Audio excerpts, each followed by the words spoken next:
Hi, Janae here. I just got a question on our Etsy site regarding our square stencil for LT.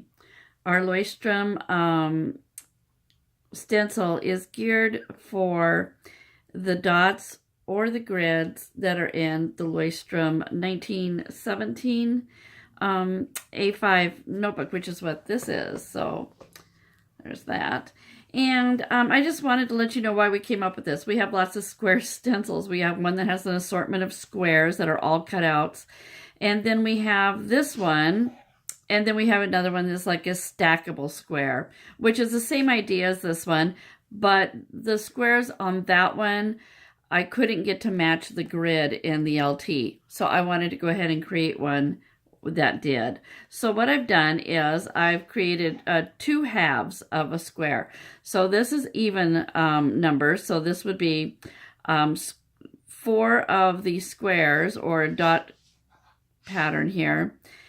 4, and then this one will be 6, 8, 10, and 12. And if you flip it over, this will help you create the odd numbered grid. So such as 3. So that's 3 wide, 3 deep. And it's 3, 5, 7, 9, 11, and 13.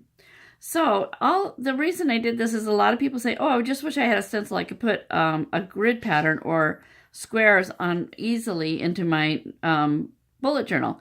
And so that's what we did. And all you have to do is just slide it down and line it up. And we've got it so that the dots just peek inside the window, which gives you just enough room for your pencil width. And so when you take your stencil away, you're pretty much dead on those dots. And so it makes it really super easy to and quick to do a page if you wanted to do several. And then the other thing is, so this is for larger ones, and I'm just going to slide over here a little bit. Well, let's see, we'll do it right here. And so what you can do is you can line up wherever you want your larger square. And I'm going to do, let's say 3, 5, 7. So I'm going to do a 7 size 7 squares. I didn't make sure I was lined up on that dots real carefully, so I hope I am. And then I just put a little dot and dot in that registration area there. And then you just flip it over and line up those registration marks right there and there. And I was doing 7, right? So I'm going to go here, here, and here, and here. And there. Now we've done a box that is 7 wide. And just fill in our little gaps. And I like to do it in pencil first, and then you can do your ink over it. And so just so you know that this is kind of what they look like. The smallest is 3.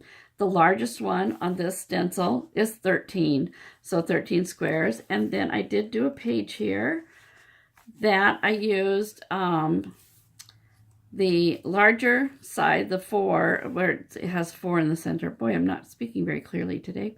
Sorry about that. But anyway, these squares are 12 squares wide, and then I made them a little longer. So I just stretched this down, did my half a square, and then I knew where I wanted to put the upper part of my square, and so I did it like that, and then I just filled it in. And then I took my color pencils and stickers and ink later on. So anyway, I hope that wasn't too confusing, and that's just one way we use the squares for LT stencil.